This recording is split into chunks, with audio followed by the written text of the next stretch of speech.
پھر لٹا دیا، پھر پڑھی، پھر کہا ارجع فصلی فإنک لم تصلی۔ خلاد آگے کہنے لگے اللہ کے رسول مجھے اس سے اچھی آتی نہیں ہے، مجھے سکھا دیجیے۔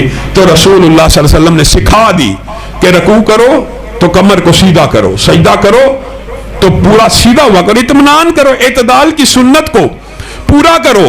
اور کتنی عام فہم بات ہے، یہ تو نماز کی بات ہے کہ عیب دار نماز ہو، نماز کے اندر عیب ہو، کسی کی ہم کہتے ہیں یار پڑھ رہا ہے، چاہے جس بھی مرضی کی رائے کے مطابق پڑھ رہا ہے، اس کو پڑھتے رہنے دو، کیوں مسجد سے بگانا ہے؟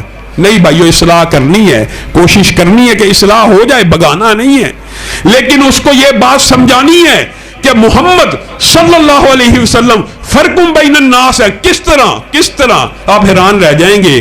حضرت حذیفہ نے عجیب و غریب اس حوالے سے ایک بات کی ہے۔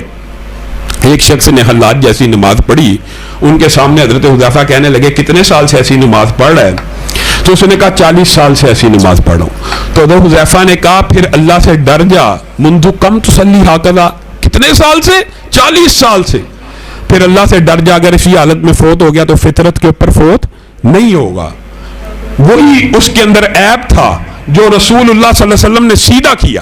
اب مجھے بتائیے، یہ مولوی کہہ رہا ہے، ایک صحابی رسول کا فتویٰ ہے کہ تو نے نماز نہیں پڑھی، اور کہاں سے لیا ہے؟ رسول اللہ سے لیا ہے کہ تو نے نماز نہیں پڑھی۔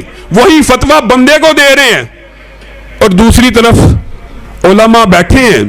سنن نسائی دیگر حدیث کی کتابوں میں ایک حدیث ہے، جو 2 رکعت نماز ادا کرے کیسے صرف وضو کرے ویسے جیسے رسول اللہ نے کیا، اور 2 رکعت ادا کرے کیسے جیسے رسول اللہ نے ادا کی۔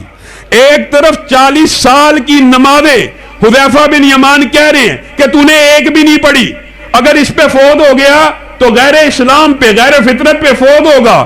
دوسری طرف رسول اللہ کہہ رہے ہیں جس نے صرف کتنی پڑھی؟ 2 رکعتیں۔ کس جیسی؟